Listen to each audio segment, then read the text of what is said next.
ఈరోజైతే big boss promo అదిరిపోయింది. మనందరికీ తెలిసినట్టుగానే ఓల్డ్ కంటెస్టెంట్స్ మళ్ళీ వైల్డ్ కార్డ్‌గా రావడంతో బిగ్ బాస్‌కి మరింత కలొచ్చిందని చెప్పుకోవచ్చు. అయితే బిగ్ బాస్ మీ దగ్గర ఉన్న గ్రోసరీస్ అన్నీ లోపల పెట్టేయమని చెప్తారనమాట. ఈరోజైతే బిగ్ బాస్‌లో ఒక సూపర్ మార్కెట్ ఉంటుంది. ఆ సూపర్ మార్కెట్‌లో మీకు లగ్జరీ ఐటెమ్స్ లభిస్తాయని బిగ్ బాస్ చెప్తాడు. దీంతో ఇద్దరు కంటెస్టెంట్స్ లోపలికెళ్తారు.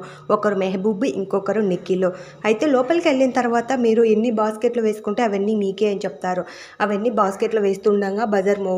బజార్ మోగగానే అవన్నీ తీసుకెళ్ళి టీవీ పైన పెడతారు. అప్పుడు బిగ్ బాస్ నోబెల్ని దీనికి సంచాలకుగా వ్యవహరించి మీరు వైల్డ్ కార్డ్కి ఎన్ని ఇవ్వాలనుకుంటున్నారో ఇవ్వండి అని చెప్తారు. అప్పుడు నోబెల్ వెంటనే ఎవరెవరికి ఏమేమి ఇవ్వాలో చెప్తాడు. అప్పుడు నోబెల్ వాళ్ళ దగ్గర సాల్ట్ అయితే ఉండదు. అప్పుడు Bigg Boss please Bigg Boss మాకైతే ఒక సాల్ట్ ప్యాకెట్ ఇవ్వండి అని చెప్తాడు. అప్పుడు బిగ్ బాస్ వచ్చేసి ఒక్కొక్క సాల్ట్ ప్యాకెట్ 50,000 రూపాయలు, ఇది కూడా విన్నర్ ప్రైజ్ మనీలో తగ్గుతుంది అని చెప్తాడు. దీంతో కంటెస్టెంట్లు అందరూ నిరాశ అయిపోతారు.